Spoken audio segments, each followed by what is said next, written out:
ఈరోజు కథ శక్తి యుక్తి. అనగనగా శాంతిపురం అనే పట్టణంలో ప్రతిరోజు ఏదో ఒక ఇంటిలో ఎవరో ఒకరు హఠాత్తుగా మాయమైపోతుండేవారు.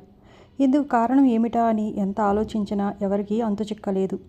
చివరికి ఒకరోజు వీరన్న అనే అతను ధైర్యంగా ముందుకు వచ్చి, మీరేమీ భయపడకండి, మన వాళ్ళు మాయమైపోవటానికి గల రహస్యం కనిపెట్టి దీనికి విరుగుడు ఏమిటో తెలుసుకుని వస్తాను అని చెప్పి ఒక గుర్రం మీద బయలుదేరాడు. వీరన్న అలా పోగా పోగా ఒకచోట ఒక పెద్ద ఇసుక పర్వతము, దాని కింద ఒక కొలను, ఆ కొలనులో ఒక పడవ కనిపించాయి.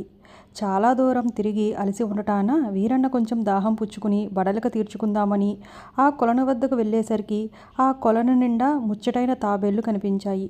వీరన్న ఆశ్చర్యపడి ఒక చిన్న తాబేలును చేతితో పట్టుకుని తీయబోయాడు. అదేం చిత్రమో గాని అతను దానిని పైకి తీసేసరికి ఆ తాబేలు ఒక 12 ఏళ్ల పిల్లవాడిగా మారిపోయింది. ఆ పిల్లవాడు ఆశ్చర్యపోతూ, అయ్యా, మీరెవరు, మీది ఏ ఊరు, ఇక్కడికి ఎలా వచ్చారు అని భయపడుతూ అడిగాడు. దానికి వీరన్న, మాది శాంతిపురం అని ఆ అబ్బాయిని ఏదో అడగబోతూ ఉండగా కొండపై నుంచి, ఎవడురా వాడు, శాంతిపురం అంటున్నాడు అని పెద్ద అరుపు వినిపించింది. ఆ అరుపు వినగానే ఆ కుర్రవాడు, అయ్యా, ఇక్కడ ఒక క్షణం కూడా ఉండకూడదు, పారిపోదాం పదండి, దారిలో అన్ని సంగతులు చెబుతాను అన్నాడు. వీరన్న సరేనని ఆ కుర్రవాణ్ణి కూడా తన గుర్రం మీద ఎక్కించుకుని ఉడాయించాడు. దారిలో ఆ కుర్రవాడు ఇలా చెప్పాడు. ఆ రాక్షసుడి పేరు సికతాసురుడు. ఈ ఊరు చుట్టుపక్కల గ్రామాల నుంచి మనుషుల్ని మాయం చేసి తెచ్చి వాళ్ళని ఈ కొనలలో పడేస్తాడు. ఆ నీటి మహిమ వల్ల దానిలో పడగానే మనుషులు తాబేళ్లుగా మారిపోతారు. ఈ సికతాసురుడికి నిద్ర అంటే ప్రాణం. కుంభకర్ణుడి తర్వాత వీడినే చెప్పాలి. 1 నెల రోజుల పాటు ఈ చుట్టుపక్కల గ్రామాల మీద పడి మనుషుల్ని మాయం చేసి తెచ్చి కొనలలో వేసేస్తాడు. ఆ తర్వాత ఒక 6 నెలల పాటు హాయిగా నిద్రపోతాడు. ఆ తర్వాత ఒకరోజు లేచి తాబేళ్లను కొలను నుంచి తీస్తాడు. ఈలోగా వాళ్ళు బాగా బలిసి ఉంటారు. వాళ్ళందరినీ వాడు తినేస్తాడు. ఇప్పుడు మీరు ఏదో అదృష్టవశాత్తు నన్ను రక్షించారే గాని మీ ఊరి పేరు శాంతిపురం అని మీరు చెప్పటం వాడు విన్నాడు. కనుక మిగతా ఊళ్ళని వదిలి మీ ఊరి మీద పగబట్టి ఒక్క పురుగు కూడా లేకుండా నాశనం చేస్తాడు. కనుక వాడి పీడ ఎలాగైనా వదిలించుకోవాలి అన్నాడు.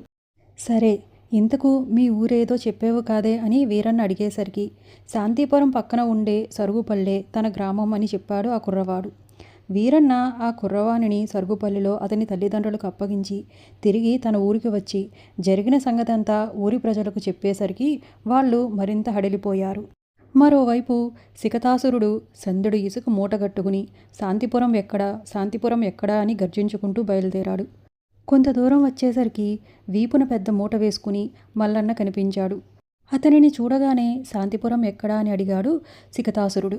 శాంతిపురం నుంచే వస్తున్న మల్లన్న, ఓహో, మన ఊరి వాళ్ళందరూ హడలిపోతున్నది ఈ రాక్షసుని గురించే అయి ఉంటుంది.